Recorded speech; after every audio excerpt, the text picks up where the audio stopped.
Battle of Galwan हमारे जवानों के बलिदान का अपमान है। इसी फिल्म को मैं किसी भी कीमत पर रिलीज नहीं होने दूंगा। योगी क्या, योगी के बाप में भी इतना दम नहीं जो मेरी battle of Galwan. Each and everyone who are in parliament are all respectable people and then who are talking. जब राजनीति के सबसे शक्तिशाली चेहरे और बॉलीवुड की सबसे बड़ी ड्रीम गर्ल एक युद्ध आधारित देशभक्ति फिल्म के नाम पर आमने सामने आ जाए तो ये सिर्फ फिल्म विवाद नहीं रहता, ये बन जाती है सत्ता, सोच और सच की जंग। आखिर गलवान फिल्म से ऐसा क्या डर पैदा हो गया कि प्रतिबंध की बातें होने लगीं? क्या हेमा मालिनी ने योगी आदित्यनाथ को सीधे चुनौती दे दी?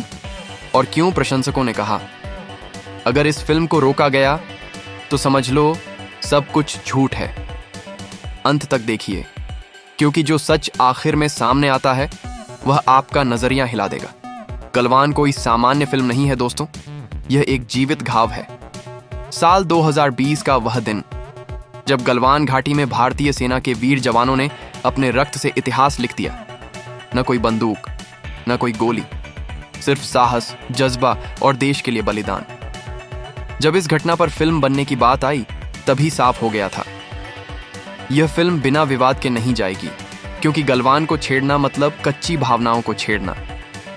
जैसे ही ट्रेलर का विचार सामने आया, सोशल मीडिया पर एक शब्द गूंजने लगा, प्रतिबंध। कुछ लोग कहने लगे तथ्यों को तोड़ मरोड़ कर दिखाया जा रहा है, अंतर्राष्ट्रीय संबंध खराब हो सकते हैं, युद्ध को सिनेमा बना दिया गया है।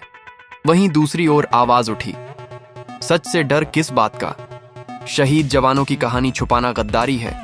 अगर गलवान नहीं दिखेगा तो फिर क्या दिखेगा?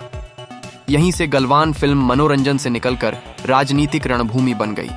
अब यहां सबसे अहम बात समझिए, योगी आदित्यनाथ, जिन्हें देश कड़े फैसलों, शून्य सहनशीलता और मजबूत राष्ट्रवाद के लिए जानता है, अतीत में कई फिल्मों को कानून व्यवस्था, जन भावनाओं या विरोध के कारण रोका भी गया है। इसीलिए जैसे ही प्रतिबंध शब्द आया, लोगों ने बिना पुष्टि किए कहना शुरू कर दिया, योगी सरकार गलवान फिल्म नहीं चाहती। भले ही कोई आधिकारिक बयान न हो, लेकिन धारणा बन चुकी थी, और राजनीति में धारणा ही सबसे बड़ा हथियार होती है।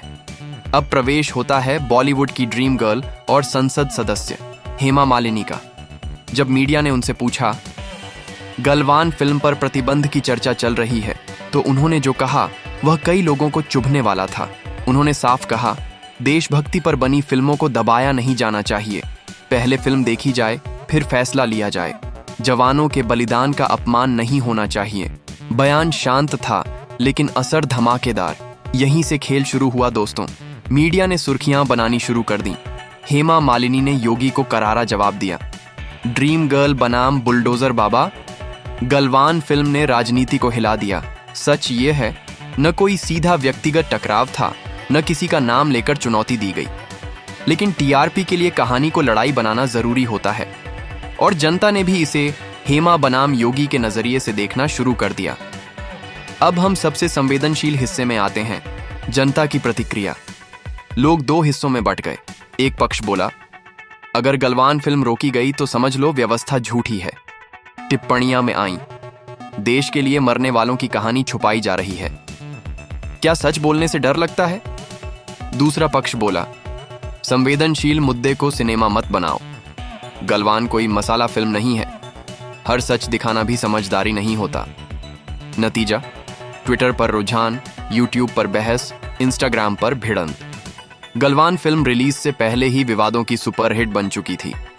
सच सीधा है दोस्तों, न कोई पुष्टि किया गया सरकारी प्रतिबंध, प्रमाणन और संपादन संभव है, राजनीतिक दबाव हो सकता है, लेकिन एक बात बिल्कुल साफ है, गलवान फिल्म अब सिर्फ फिल्म नहीं रही, यह एक परीक्षा बन चुकी है। परीक्षा अभिव्यक्ति की स्वतंत्रता की, राजनीतिक प्रभाव की और हम दर्शकों की सोच की। तो दोस्तों, यह कहानी सिर्फ हेमा मालिनी या योगी आदित्यनाथ की नहीं है, यह कहानी है सिनेमा बनाम नियंत्रण की, देशभक्ति बनाम राजनीति की और सच बनाम सुविधा की। आज गलवान फिल्म है, कल कोई और होगी। सवाल यह है, क्या हम सच देखने के लिए तैयार हैं या हमें वही सच चाहिए जो सुरक्षित हो? टिप्पणियों में लिखिए, आप गलवान फिल्म के साथ हैं या प्रतिबंध के? और अगर आप चाहते हैं ऐसे ही बेबाक, निडर, बिना फिल्टर विश्लेषण, तो चैनल को सब्सक्राइब करें, वीडियो को लाइक और साझा करें। क्योंकि यहाँ सिर्फ खबर नहीं, पूरा सच बताया जाता है।